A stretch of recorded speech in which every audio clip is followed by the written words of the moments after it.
नमस्कार। मैं राधा शुक्ला। जय श्री हरि। आज आमल की एकादशी का पूजन विधि, महत्व और इस व्रत के करने से क्या फल प्राप्त होता है, आज इस छोटे से वीडियो के माध्यम से हम आप सभी को यह बताना चाहती हूँ। और नियम भी, विधि भी, जैसा कि हर पूजा से पहले हमें नियम क्या करना चाहिए। तो चलिए शुरू करती हूँ। आज 27 फरवरी 2026 एकादशी है, आमल की एकादशी। आमल की एकादशी का मतलब क्या है पता है? ये कब पड़ता है? फागुन मास शुक्ल पक्ष की एकादशी दिनांक 27 फरवरी 2026। खास क्यों है आमल की एकादशी? इस दिन आंवला, मतलब कि आंवला के पेड़ की, वृक्ष की पूजा की जाती है। मान्यता है कि आंवले के वृक्ष में भगवान विष्णु जी का वास होता है। यह व्रत करने से पापों का नाश, सुख समृद्धि और मोक्ष की प्राप्ति होती है। और पूजा विधि: प्रातः स्नान कर व्रत का संकल्प लें, आंवले के वृक्ष के नीचे दीपक जलाएं, रोली अक्षत फूल अर्पित करें और भगवान विष्णु के मंत्रों का जाप करें। ओम नमो भगवते वासुदेवाय, इस मंत्र का 108 बार जाप करें। आपका जीवन बदल जाएगा, सफलता मिलेगी। और आगे एकादशी का कथा सुने, पढ़ें। द्वादशी के दिन व्रत का पारण करें। यदि जो है एकादशी का व्रत आप करना चाहते हैं तो फिर ये सब पूजा पाठ करने के बाद में आप कथा जरूर से सुने। तो चलिए अब हम आगे आपको कथा सुनाते हैं। बोलिए जय श्री हरि। श्री हरि के मंत्र उच्चारण के बाद अब आप कथा सुनिए और मन में प्रभु श्री हरि का स्मरण करें। यह कथा भी बहुत महत्वपूर्ण है। अगर बाई चांस हम किसी वजह से कथा नहीं, व्रत नहीं कर पाए हैं, अस्वस्थ हैं या कोई कुछ घर में ऐसा हो गया है जिसकी वजह से हम व्रत नहीं कर पा रहे हैं, तो हम कथा सुन लें। कथा सुनने भर से भी हमें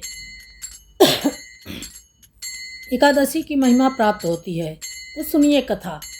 प्राचीन समय में वैदिशा नामक नगरी में चित्ररथ नाम के एक धर्मात्मा राजा राज्य करते थे। वे भगवान विष्णु के परम भक्त थे और अपनी प्रजा के साथ सभी एकादशी व्रत का पालन करते थे।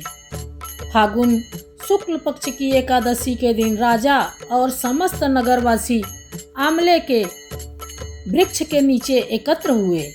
उन्होंने आंवले के वृक्ष को भगवान विष्णु का स्वरूप मानकर विधि विधान से पूजा की, दीप जलाए, भजन कीर्तन किया और पूरी श्रद्धा से रात्रि जागरण किया।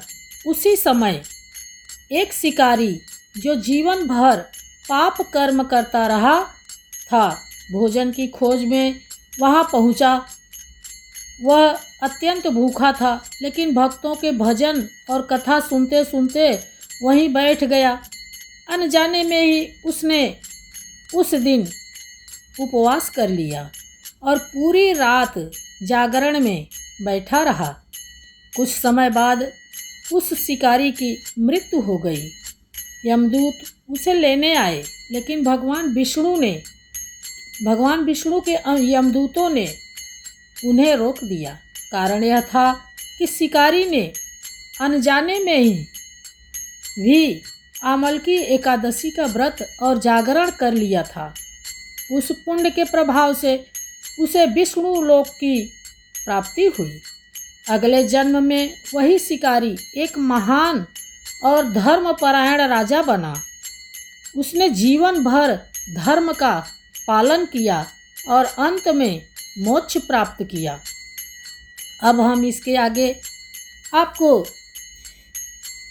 इस दिन आंवले के वृक्ष में भगवान विष्णु का वास माना जाता है। इस व्रत से पापों का नाश होता है, संतान, धन, स्वास्थ्य और सुख समृद्धि की प्राप्ति होती है। अनजाने में भी किया गया यह व्रत मोक्ष प्रदान करता है। शास्त्रों में कहा गया है कि जो भक्त श्रद्धा से आमल की एकादशी का व्रत करता है वह विष्णु लोक को प्राप्त होता है। यदि आप आमल की एकादशी का व्रत किए हैं या नहीं किए हैं तो आप इस कथा को सुनिए और स्मरण कीजिए, जो है आपका जीवन सार्थक होगा, हर मनोकामना पूर्ण होगी। जय श्री हरि।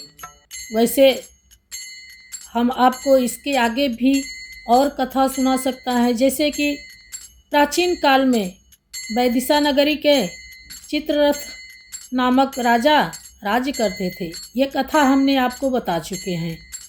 और आगे इस एकादशी में एक और कथा बहुत विशेष माना गया है, जिसमें भगवान परशुराम, उनका भी आज के दिन आंवले के वृक्ष के नीचे पूरा पूजा किया जाता है, व्रत रखा जाता है और वही भजन कीर्तन नमन किया जाता है।